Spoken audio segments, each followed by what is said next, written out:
seconds, and I ran up the stairs.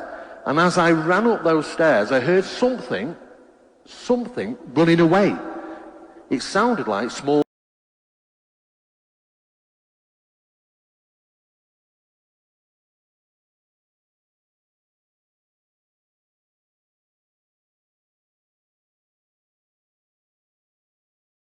And what was really interesting is that it set off the second detector further down the hall, as if it made its escape.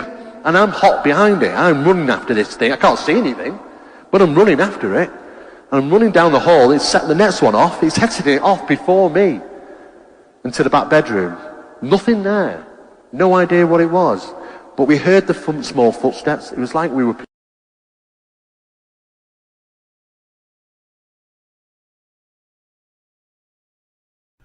Hello, this is Keith Linder, Demons in Seattle / Demons. In 1817, John Bell was inspecting his cornfield when he encountered a strange-looking animal sitting in the middle of a corn row. Shocked by the appearance of this animal, which had the body of a dog and the head of a rabbit, Bell shot at it several times. The animal vanished. Bell thought nothing more about the incident, at least not until after dinner. That evening, the Bells began hearing beating sounds on the outside walls of their log house. The mysterious sounds continued with increased frequency and force each night. Bell and his sons often hurried outside to catch the culprit, but always returned empty-handed. In the weeks that followed, the Bell children began waking up frightened, complaining that rats were gnawing at their bedposts. Not long after that, the children began complaining of having their bed covers pulled and their pillows tossed onto the floor by what they described as an invisible entity. This video that I've titled Demons in Seattle / Demons, I plan to draw parallels with what me and Tina witnessed in our home. Shadowy figures, creatures, short, stout, in nature, hind leg appearances, small feet, pitter-patter footsteps, as Steve Mera described in the introduction. I plan to draw parallels with what we've experienced and witnessed and heard, mainly myself, with previous cases that have been reported for years and years as it relates to poltergeist phenomena.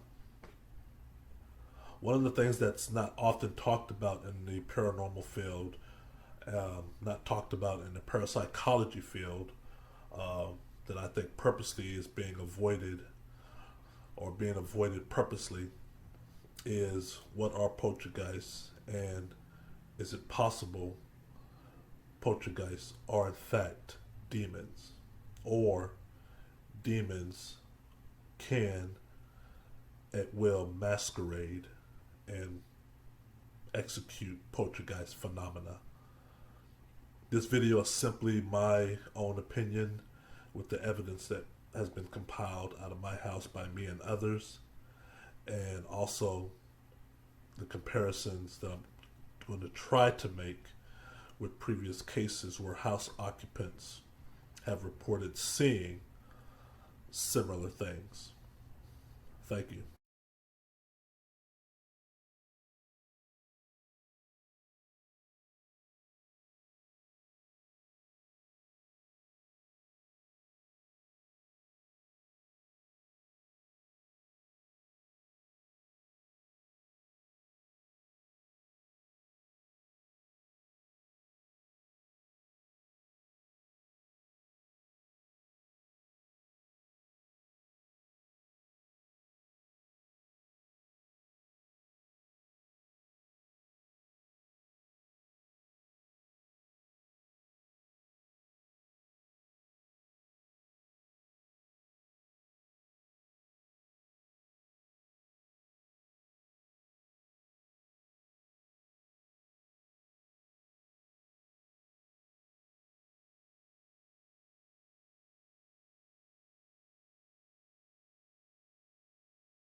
When Rhonda, the previous tenant of the Bothell House, her and her family lived in the Bothell House 4 years, almost 5 years before me and Tina arrived. One of the things she told me, in addition to her and her family having activity, but they didn't know it was activity, but they just said the house was a living hell, and some of the phenomena that me and Tina experienced, they experienced. One of the things in our discussion, we have multiple discussions, me and Rhonda, via Facebook, via Skype, and via telephone, is her son. She told me that her son's bedroom was my office, or my office was once her son's bedroom. And keep in mind, she volunteered the information. This is not me feeding her information, because I didn't want to put the idea in her head or in her mind about what me and Tina was experiencing. But Rhonda told me the straight out that her son, the one who was sick with meningitis, that he saw shadowy figures. He saw them numerous times. He saw them during the darkest moments of his life, or when he was clinging for his life, when he was ill. And very interesting, she said he saw them out the corner of his eye. And as you know, most cases report seeing shadowy figures out the corner of your eye. I know that too, because I have seen the shadowy figures multiple times in the Bothell House, and I've seen them out the corner of my eye, as this video would demonstrate. But it was very interesting, her admitting that to me, the dark, shadowy figures, because as you can see, Steve Mera and Don Phillips did pick up a lot of evidence with their motion camera of shadowy figures.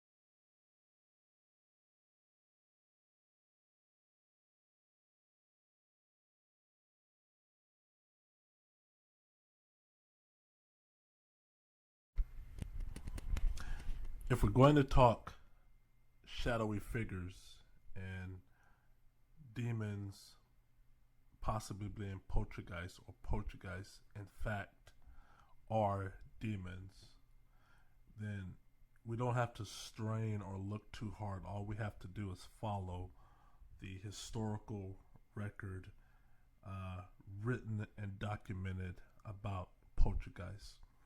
There's more evidence out there that support the theory that poltergeists are in fact malevolent entities, malevolent spirits, discarded spirits, opposed to the believed notion by some that this poltergeist phenomena, is linked to RSPK. The data just does not really support that as a whole. All you have to do is do your own research and dig deep. Well, you don't really have to dig deep. You just have to look and read and study the account of the house occupants and the witnesses, and some of the baselines that they're saying, or some of the, I guess, commentary is almost identical, regardless of household, regardless of continent. People are seeing shadowy figures, animal-like creatures out the corner of their eye in their household. Unbelievable.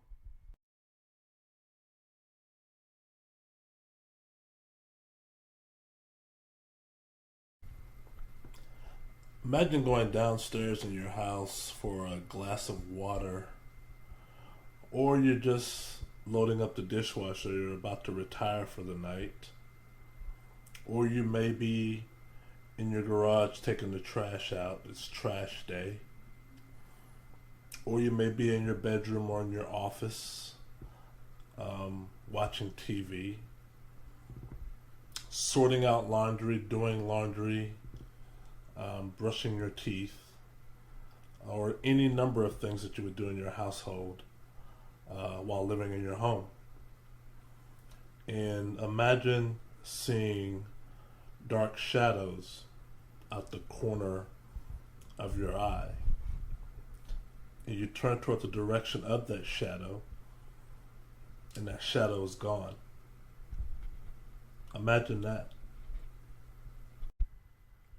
The first few times you see these shadows out the corner of your eye, it's only natural to ignore it and disavow it, because where do you go with that? I mean, we live in a real world, or we think we do, and nothing in our lives, in our upbringing, prepares us for seeing something like this with the naked eye. So even after me and Tina started having activity, even after we started coming home, a beautiful home, mind you, a well lit, almost brand new home. And once we started coming home and finding our house upside down and destroyed, and eventually the mood changes, things become somber, and you start seeing these shadows once again out the corner of your eye. You start hearing footsteps. You start hearing pitter patter coming from all four corners of the wall. I mean, the side wall, the floor, even the ceiling. I'm talking about the ceiling right above your head. And it's like something invisible is right above your head. And we've come home and found our house totally destroyed and belongings spread out everywhere. Items missing, things trashed, and of course wall writings. But the thing I can't get out of my head, out of my psyche even now, and I'm talking to you because I want to share this, it's important that this information be shared, is the shadowy figures. As things become darker, more morbid, and as the isolation starts to set in between me and Tina, the shadows start coming closer in, and you start seeing them not always at the corner of your eye, but you start seeing them directly, and they go from left to right, from your peripheral view, from left to right or from right to left. And they have gravity in their movement because you hear the footsteps as they move. And when you come home to a destruction like we've come home to, you know you're not alone in your home.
The shadows seem to become emboldened as me and Tina become more and more separated. There was a time, believe it or not, there was a time where you would see the shadows out the corner of your eye once every other week or once or twice a month, late summer 2014.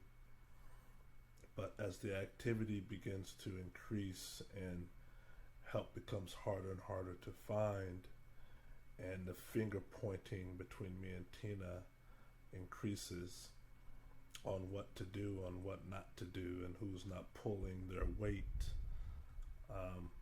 isolation sets in, doubt, apprehensiveness, and anxiety. Sleep deprivation is in vogue now. That's what's on the menu right now, sleep deprivation. And I find myself now seeing shadows multiple times during the week. The mood in the house is very dense, it's very dark.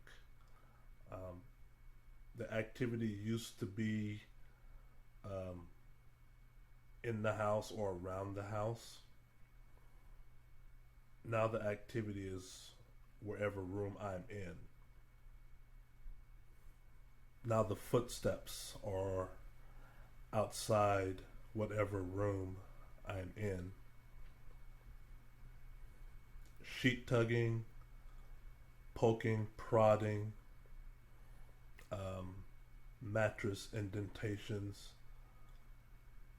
and just scratches on the headboard and underneath the bed, pulsating mattress. These are but the few things that I can vividly remember as if it happened yesterday. And I can't forget the voices, the whispers, and once again, a family who lived in the house 4 years before we did had a son who had meningitis, who was sick, and they had other activity, and that's what we have in common. But the darkest thing we have in common is her youngest son did see shadows out the corner of his eye. This is not a RSPK type argument that others have made about poltergeists and what are they. This is not an agent or an adolescent child, female or male. I'm 48 years old. I was 45, 46, 47 at the time, and living in the Bothell House. And the level of intensity is increasing, has increasing. The shadows are becoming more visible because they're emboldened and they're circling around me because Tina and I are no longer talking to each other. And that's the workings of a shadow. That's not the workings of an RSPK. That's the workings of an invisible entity who only shows himself or itself when it suits its purpose. It's here to do what it wants to do, not what we want it to do.